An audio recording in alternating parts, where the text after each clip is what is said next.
2020. Everything about the year is different, and the same has been replicated in the first week of the Indian Premier League. CSK beat Mumbai Indians for a change. Kings 11 lost their first game in UAE and the first super over they were part of. And now, Royal Challengers Bangalore have won their first game in itself, something that they had to wait till the halfway stage last year. Welcome, ladies and gentlemen, to Sportstar Extras IPL special. I am Amol Karhadkar, and joining me is Shayan Acharya today. And as you're used to by now, let's straight get to our hits and misses of match 3.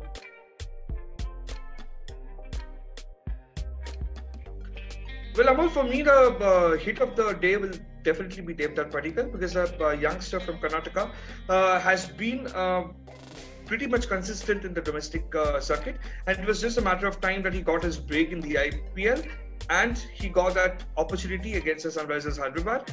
He came, he saw, he conquered because he took initially a little bit of time to settle down. Then he went about his business and scored a half century, and that too, opening the partnership with Aaron Finch was not easy. But of course, he never made it realize that he's just playing his first match and he was opening the innings for the first time for RCB. He looked calm, and I'm sure Captain Virat Kohli will be very happy to see that in the first match the opening combination has actually worked. So keeping everything in mind, it's a first day, first show, and it's a hit show for Devdutt. And what about your hit today? Shayan, Devdutt was a no-brainer, so was Yuzvendra Chahal, but I would go with Shivam Dube. Okay, so slightly unusual pick for me, but I can justify, right?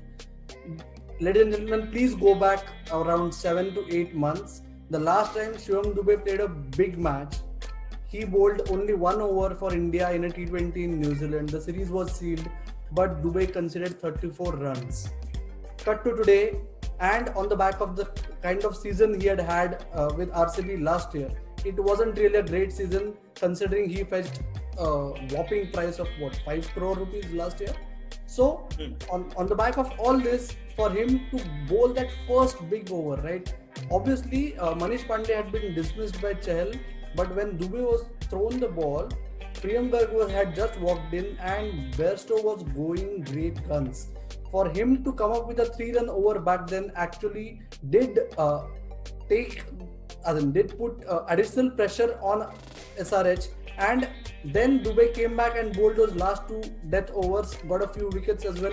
I think he was, for me, a revelation. Even though he could have done more with the bat, the kind of stuff he did with the ball, I think that is the hit for me.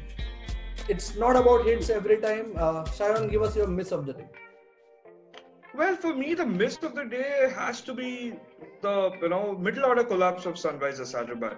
Okay, I know for the fact that of course they didn't have a great start and they wanted a lot from Warner, but it's okay. I mean, then they had a solid innings by Jonny Bairstow, and perhaps any team would be very elated to see that a batsman coming from the England series is all fresh and he's experienced, he knows what to do, and that's something he's been doing on for a long time at the international circuit. So he came, he took his time, and then he went up. He scored big runs, and to be honest, he set that tone for the team, so that they were cruising towards victory. And suddenly, you don't expect in a tournament like the IPL, where Sunrisers had some of the big names, you don't expect them to things to go wrong there. But no, unfortunately, you are losing wickets at regular intervals. Of course, Vijay Shankar's dismissal was another shock. He's otherwise a very good player of spin. But of course, today it wasn't clearly his day, and I think that's one of the major reasons why there's a middle order collapse. There's no one to guide actually to the end, and the end result, as we all know, is exactly what happened. But it was not just about the middle order collapse. There's more to it. What do you feel, Amol? What's your miss? My miss is one of the major factors, like you mentioned, that led to the collapse. Actually, it was Mitchell Marsh, right? Mitchell Marsh, I feel at times, is the Ashish Nehra of IPL. What Ashish Nehra was to international cricket. Their middle name might well be injured instead of whatever their middle names are. Unfortunately, the first game, it was slightly surprising that Mitchell Marsh was preferred over Fabian Allen for me. But the fact of the matter is, every team is going with players who have been match ready. Everyone who has been playing or a part of the England-Australia series has virtually been drafted by every team so far.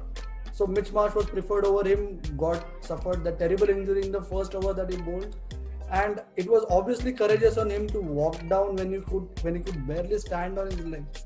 But still, I think I would be surprised if Mitchell Marsh plays any further part this IPL, which would be a big miss for his team and himself also. Because at least once do I remember, in 2016 he had joined Rising Pune and barely played and went back without playing.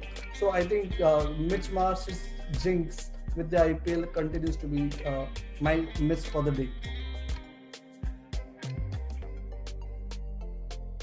Yeah. But Amol, of course, we had a great match today when RCB finally found a victory at the first match of the tournament, a rarity in itself.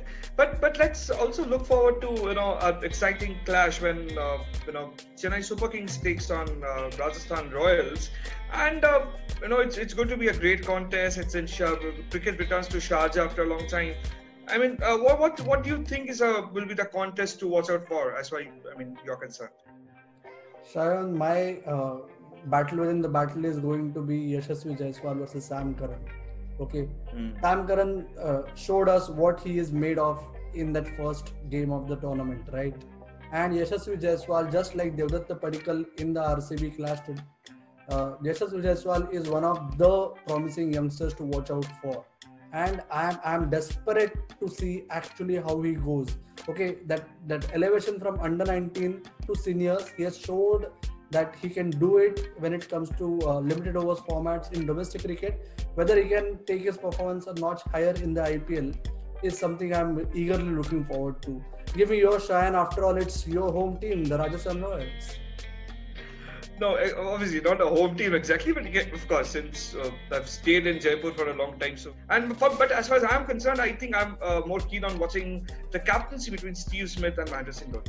I mean, two great leaders of the game. I mean, in terms of the cricket acumen, tactics, they are they're considered some of the best names in the business. And of course, it'll be interesting to see how they handle, because Smith is coming back as a full-time captain after a long time, because he didn't play in 2018. In 19, he was a stand-in skipper. He was made the skipper in the later half of the tournament after Ajinkya Rahane was unceremoniously dropped from the role of the leader. So it's a new challenge for Smith, who hasn't led any team for a long time. So it will be interesting to see how he does, how he handles the pressure, how he makes his team, get him in his combination right. Because we have to keep in mind that there will be two key players will be missing on the first match at least, Josh Butler and Ben Stokes.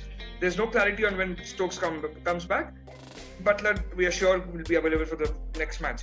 But and at the same time, Dhoni, there's a challenge for Dhoni as well, because even though Chennai Super Kings started on a winning note, one has to remember that the team doesn't have Suresh Raina.